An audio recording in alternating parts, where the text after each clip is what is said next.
In most codes of journalism ethics, you would find that the first obligation of journalists is to tell the truth. But what happens if telling the truth is harmful to people who help you report it? Last summer I went to Chechnya. It's a southern republic of Russia located in the northern Caucasus. For years it has been torn by a separatist war, and now it is ruled by Ramzan Kadyrov, an authoritarian leader who inherited his power from his father Ahmad. Chechnya is a kind of place where one needs to hide his or her memory cards with recorded material, because journalists are very likely to be detained and all the material is very likely to be deleted. In my case, I chose to hide it in my bra, because since I'm a woman, it is unlikely that it would be searched very thoroughly. Chechnya is a kind of place where there is a code for everything, because you always have to assume that someone is watching you or listening in on your conversation. You arrange an interview with a woman, a librarian, who has literally built up libraries from rubble after the war. And when the day of the interview comes, she tells you that she doesn't feel beautiful enough to go in front of the camera. At first, I laughed at this excuse, but then I realized that that was a code for her trying to tell me that she doesn't feel safe talking to journalists from abroad, and that she thinks that someone might be listening in on our conversation. Chechnya is a kind of place which taught me more about journalism ethics than 10 years in this profession. Because my loyalty as a journalist is to the truth. And today I want to tell you a story of what happens when telling the truth makes you doubt whether you are a good person. So, Grozny, capital of Chechnya. Of course, I knew what kind of place it is. A place where dissent can not only land you in jail, but kill you. A place, had it reached miserable human rights standard of Russia, that would count as progress.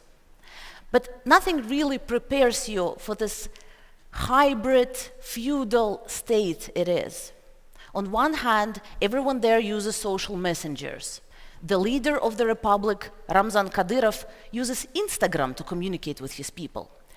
But at the same time, the first thing you see when you exit Grozny airport into the arrivals area is a huge 3-meter portrait of Vladimir Putin, president of Russia. And next to him, equally huge 3-meter portrait of Ahmad Kadyrov, previous leader of the republic and father of Ramzan. In Grozny, there are literally no ads, just these images of some sort of unholy trinity. Father, Ahmad, son, Ramzan, and ever-present ghost, Vladimir. On tops of houses, you find their quotes in gilded letters. But I came to Chechnya to tell truth. So I wanted to tell stories that lie beyond those facades. And city center of Grozny is a really surreal place.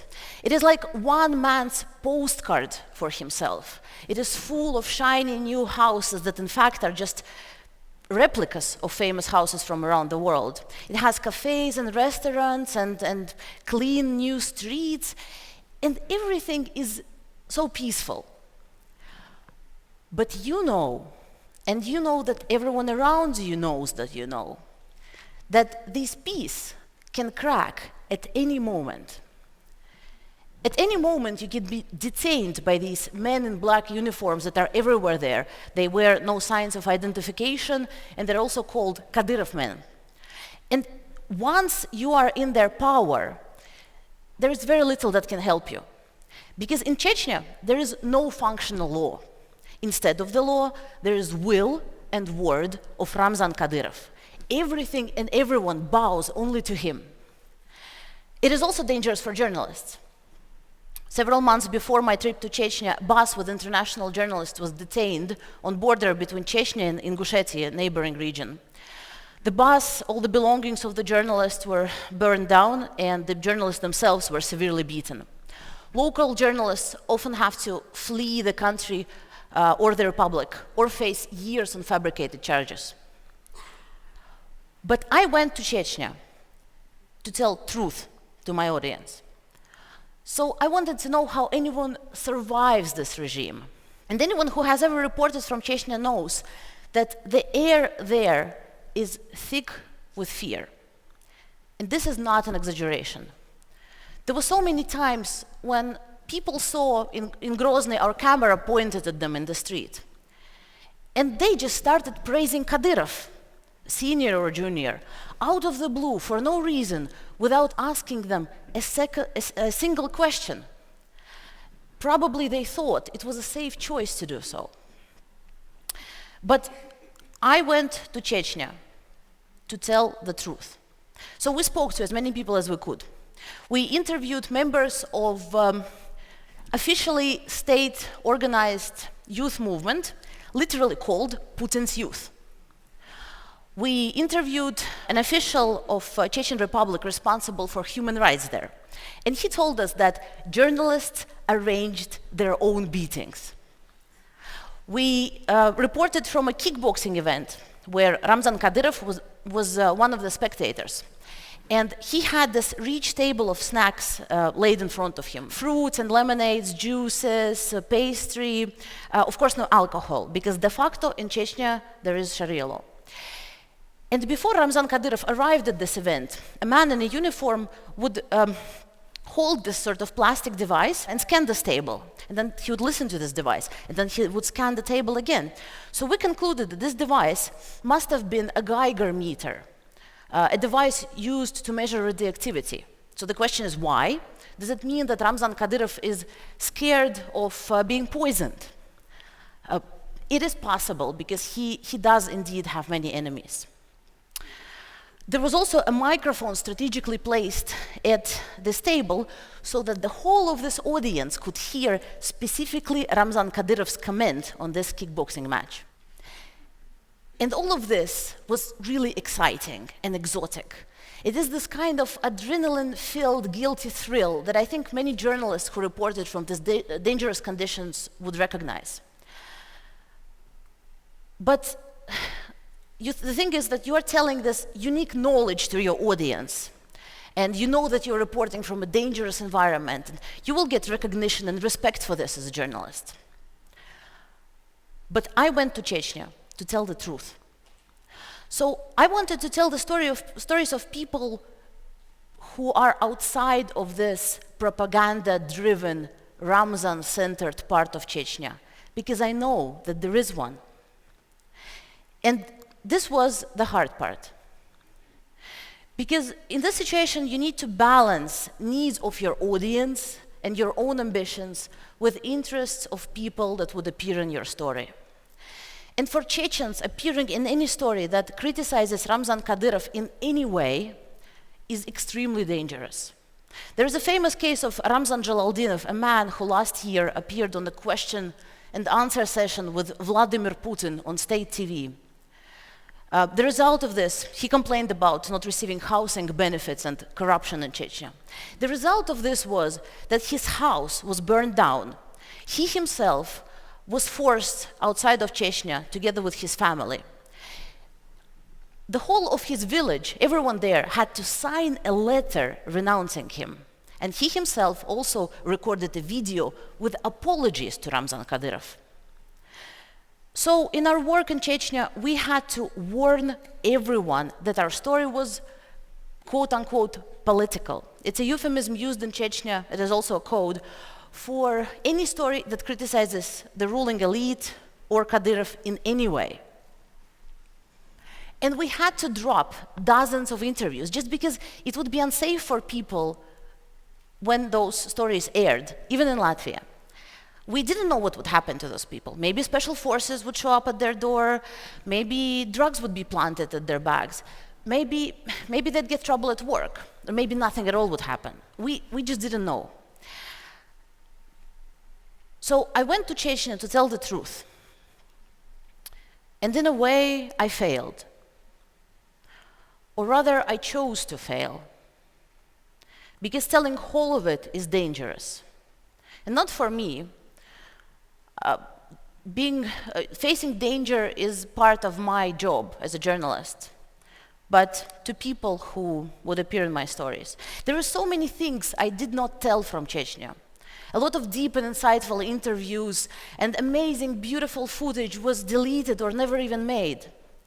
Because as reporters, we have to show people how it feels and to see them, to show them things, not use anonymous sources.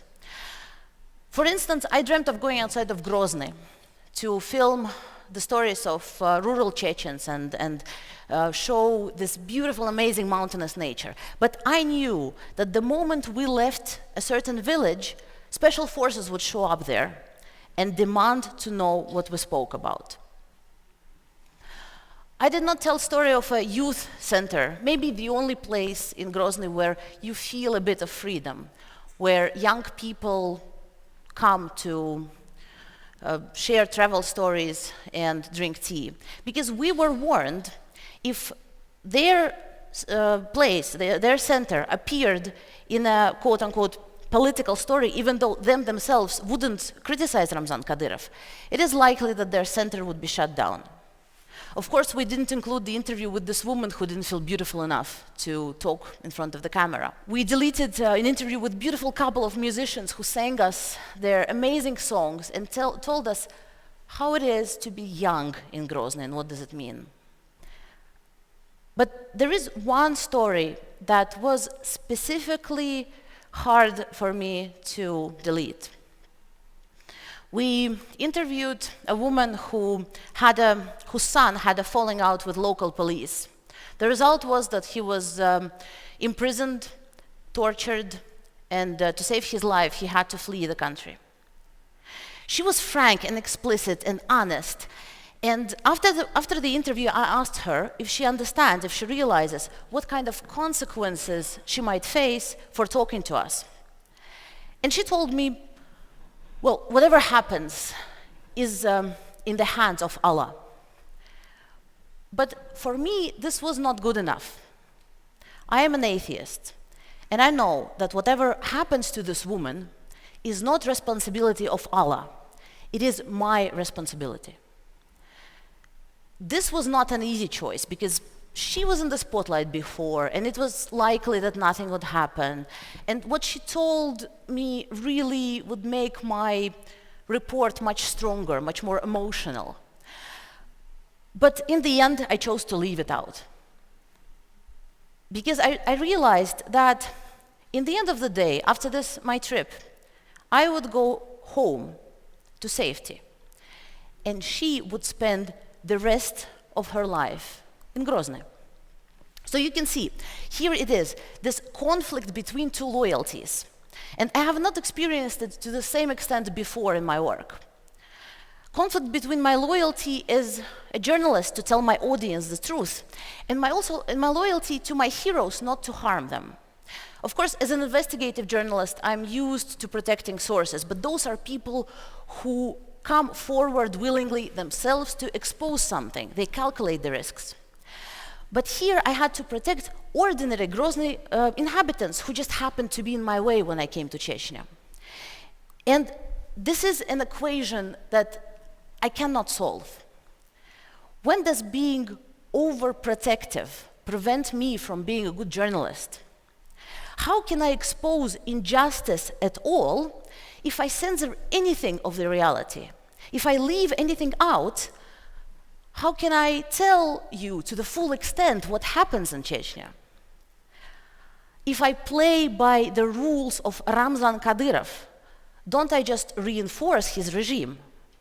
But at the same time, who am I to storm into people's lives and make them even more miserable in the name of some distant ideas?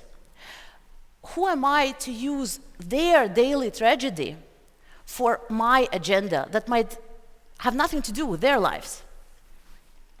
And this is everything that, and everyone who reports from oppressive regimes faces this. And I think that we are walking on very thin ice. 2 years ago, there was a Swiss documentary, Grozny Blues, presented in one of the movie festivals abroad, outside of Russia. And that followed female human rights activists. After the movie was presented, one of these women had to flee Chechnya, one was abducted and beaten, Another one was abducted, and then she recorded a video denying the fact of her abduction. The director of that movie festival where Grozny Blues was presented, he was quoted in the media saying that one of these women, she allowed herself to criticize Ramzan Kadyrov. And this is why she found herself in this situation. But my question is, shouldn't documentary makers bear some responsibility for what happened to these women? And there is a film called In the Rays of the Rising Sun by a brilliant documentary maker, Vitaly Mansky. He pretended to be cooperating with the regime of North Korea. And in the end, what he filmed was not a propaganda film, as was expected by North Korean authorities, but the film about how North Korean regime works, exposed this regime. My question is, do we know what happened to these people whom he had semi-secretly filmed? Do we know if they're fine now in North Korea? Do we know if they're maybe in prison? Do we know if they're alive? And you see here again, there is this conflict between loyalties. A reporter's job is to show you how it feels to live in a society like this that oppresses its own people. But it often contradicts the interest of those people who live in those situations. It might even endanger their lives. So, is there a solution?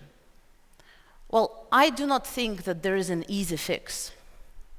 I just hope that after this conversation, you become more aware of ethical dilemmas that lie beyond any journalistic work that exposes authoritarian regimes. I definitely became much more aware of these situations. And there is this one man that I can't stop thinking about. We, in Grozny, were interviewing people in the streets and asking them what they think of Ramzan Kadyrov's regime.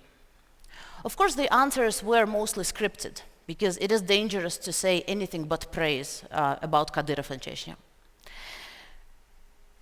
But there's this one man, and what he told me would be totally innocent in a free and democratic state, but could easily land him in jail in Grozny.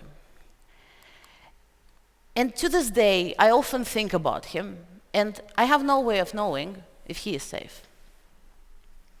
So we approached him on the street in Grozny, on this main street called Putin's Avenue, next to this beautiful mosque. And we asked him if he is happy how Ramzan Kadyrov is running the country. He waited and asked, and he asked, is this thing on? Like, he was pointing at the camera. And when I told him that, yes, the camera is running, he took this really long pause.